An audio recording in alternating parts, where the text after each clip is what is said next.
Halo sahabat YouTube, ketemu lagi dengan saya Mendy Krisdiantoro di channel Uang Receh. Bagaimana kabar kalian hari ini? Tentunya dalam keadaan yang baik ya. Pada kesempatan kali ini Uang Receh akan bahas price action menjelang Bitcoin itu memasuki event teman-teman. Tapi ini eventnya FOMC ya. Nah, buat kalian yang penasaran bagaimana Uang Receh itu ngebahas mulai dari technical analysis dan tentunya ke fundamental ya kalau kita ngomongin tentang FOMC atau interest rate. Nah, buat kalian yang penasaran, jangan di skip video Uang Receh sampai akhir. Dan buat kalian yang belum subscribe channel Uang Receh, mari bersama-sama kita dukung channel Uang Receh dengan klik tombol subscribe-nya dan nyalakan ikon loncengnya agar setiap channel Uang Receh itu upload video terbaru, kalian langsung dapat notifikasinya guys. Nah, tanpa berlama-lama kita ke FOMC dulu ya teman-teman.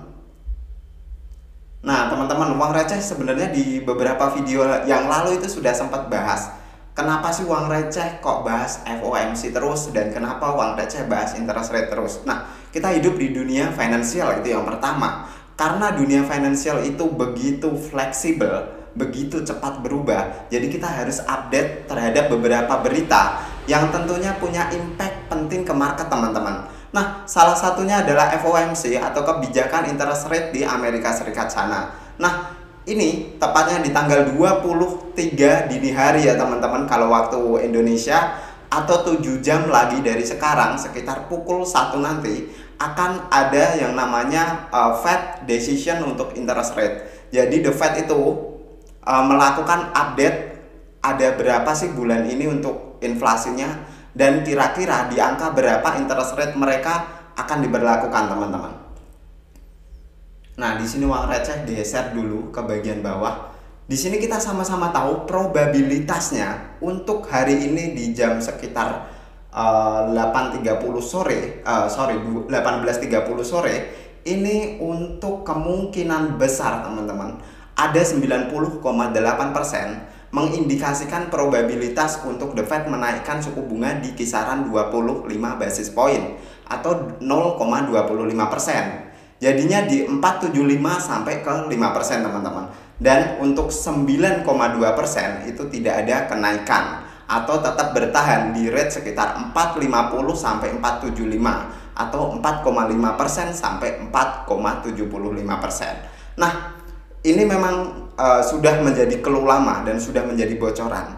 Kalau The Fed ada kemungkinan besar untuk di bulan Maret ini di FOMC meeting akan menaikkan interest rate sebesar 0,25% dengan probabilitasnya 90,8.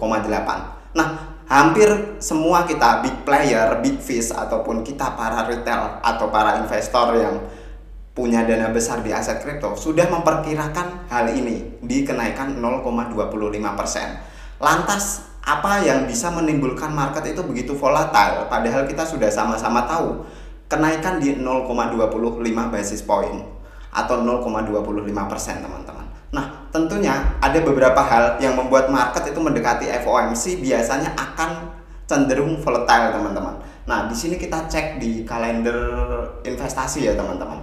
FOMC nanti sekitar pukul 1. Nah, di tengah-tengah FOMC ini teman-teman atau sekitar pukul 1 sama itu ada yang namanya FOMC Economic Projection. Artinya The Fed akan memproyeksikan ekonomi kira-kira itu seperti apa, mulai dari inflasi yang akan seperti apa dan kebijakan apa yang akan mereka ambil.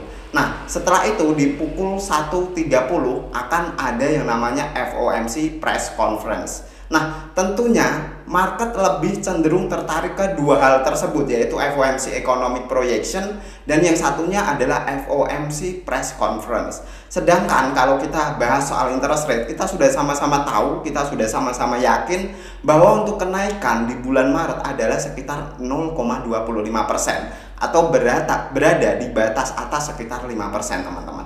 Nah, satu lagi yang Uang Receh mau bahas sebenarnya di sini. Kita sama-sama tahu di tahun lalu di bulan Desember atau November itu Jerome Powell sempat mengatakan bahwa untuk 2023 batas atas dari interest rate adalah di sekitar 5%. Artinya kalau di bulan Maret atau Mei kita udah naik 0,25%, ini adalah menjadi batas atas atau kenaikan yang terakhir teman-teman untuk di tahun ini, yang membuat market akan lebih dovish teman-teman. Nah, tapi kita sama-sama nggak tahu Jerome Powell itu isi otaknya seperti apa dan akan mengindikasikan untuk interest rate itu seperti apa teman-teman. Itu yang pertama. Itu yang jelas-jelas menggambarkan kekhawatiran bagi kita para pelaku retail atau investor atau big fish yang lain. Nah, di sini ada kemungkinan besar Bitcoin akan mengalami selling pressure ataupun naik yang cukup signifikan, tergantung FOMC press conference-nya. Apakah si Jerome Powell menaikkan batas atas teman-teman? Artinya masih ada kemungkinan atau probabilitas untuk interest rate-nya di atas dari 5%. Nah, itu adalah kemungkinan yang menurut uang receh. Kalau hal itu terjadi, market akan panic selling teman-teman. Nah, kita balik ke price action ya teman-teman. Nah, sama seperti price action yang uang receh sampaikan di sini, pergerakan Bitcoin untuk di time frame daily sudah semakin menyempit. Kita dihadapkan terhadap keputusan, kalau di candlestick itu ya teman-teman, kita dihadapkan dengan keputusan atau investor atau yang lain sebagainya itu masih wait and see terhadap FOMC press conference, dan tentunya kita sudah di batas ambang atas untuk harga. Kalau menurut Mang Raja sendiri, kita sama-sama tahu di candle harian ini teman-teman, kita sudah menyentuh yang namanya titik resisten di kisaran bulan Mei. Di bulan Mei Bitcoin berada di level 28.500 dan sempat naik sebentar sebelum melanjutkan sesi turunnya ya teman-teman. Ini adalah menjadi titik support dan sekarang become resisten. Sekarang untuk titik 28.500 menjadi resisten yang tentunya kita perlu pantau untuk resisten tersebut teman-teman. Artinya ada kemungkinan Bitcoin akan terrejection dari sana ataukah bisa menembus juga. Nah, kita cek ke time frame yang lebih rendah lagi. Kita coba pakai untuk time frame 1 jam teman-teman. Adakah probabilitas yang bisa kita manfaatkan di time frame 1 jam? Nah teman-teman, ini adalah time frame 1 jam teman-teman. Di sini seharusnya kita akan lebih clear lagi dalam bisa menganalisa market. Coba di sini kita hubungkan untuk garis ini terbentuk sepertinya ascending channel teman-teman. Tapi coba kita cek dulu probabilitas apa yang bisa kita manfaatkan dari time frame yang lebih singkat teman-teman.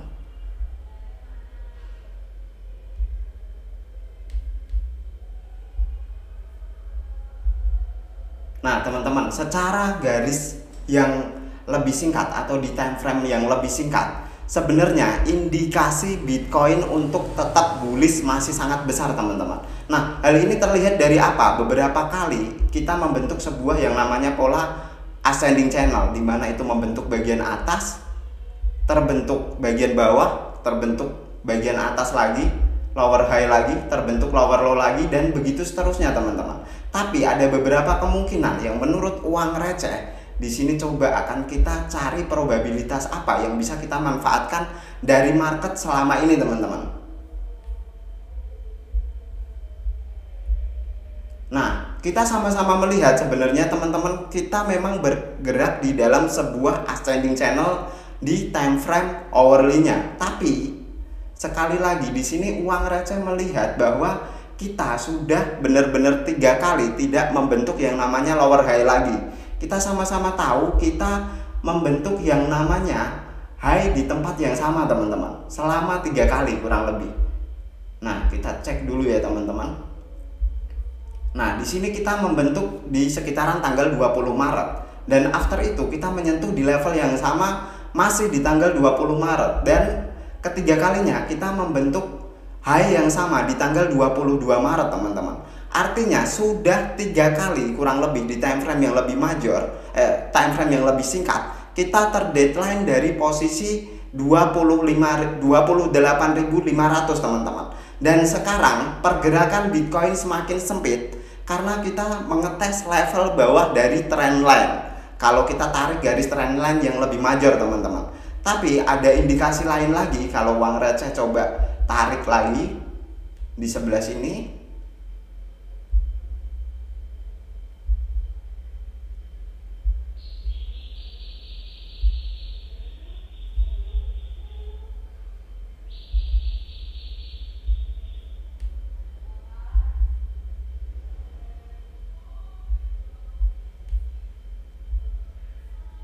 Nah, teman-teman, di sini kita melihat di dalam trendline ini kita selalu membentuk bull flag yang terus-terusan terjadi, teman-teman. Setiap kita menyentuh bagian atas atau lower high-nya, kita akan terdeadline ke lower low. Begitupun kita setiap membentuk ke atas, kita akan terdeadline lagi membentuk yang namanya lower low. Dan di sini secara tidak langsung ini membentuk yang namanya bull flag. Sudah kurang lebih 2 kali kita membentuk bull flag.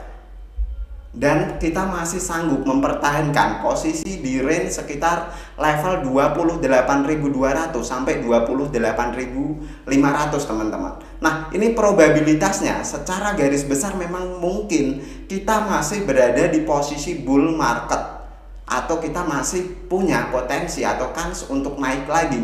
Tapi di sisi lain juga uang receh menganggap bahwa resisten 28.500 ini cukup kuat, karena kita sudah 3 kali terdeadline dari posisi 28.500, teman-teman. Nah, kemungkinan besar ada potensial buat kalian yang bermain di derivative market atau market yang mengandalkan leverage, teman-teman.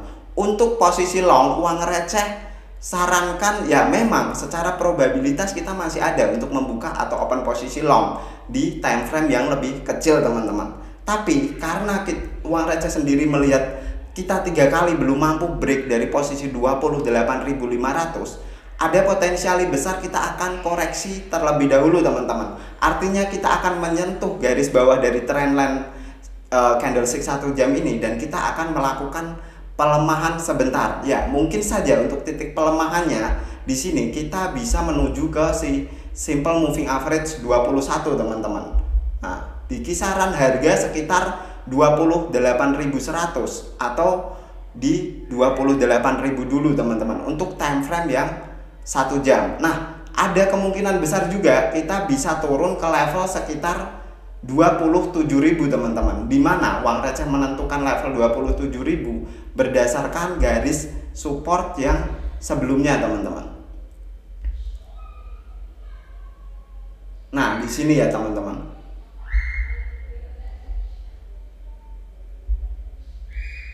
Nah, di sekitar level 27.200 sampai 27.000 ini kalau kita lihat cukup mampu menahan pergerakan Bitcoin pada pergerakan sebelumnya, teman-teman, di time frame 1 jam.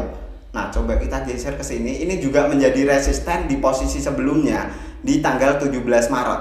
Dan sekarang kita break dari resisten ini dan mampu mempertahankan posisi di area sekitar 27.000. Akhirnya baru kita pump ke 28.000. Jadi secara probabilitas mungkin di kesempatan seperti ini, kalau kita mau main di posisi long, kita harus benar-benar disiplin dalam menentukan stop lossnya di mana dan posisi take profitnya di mana, teman-teman.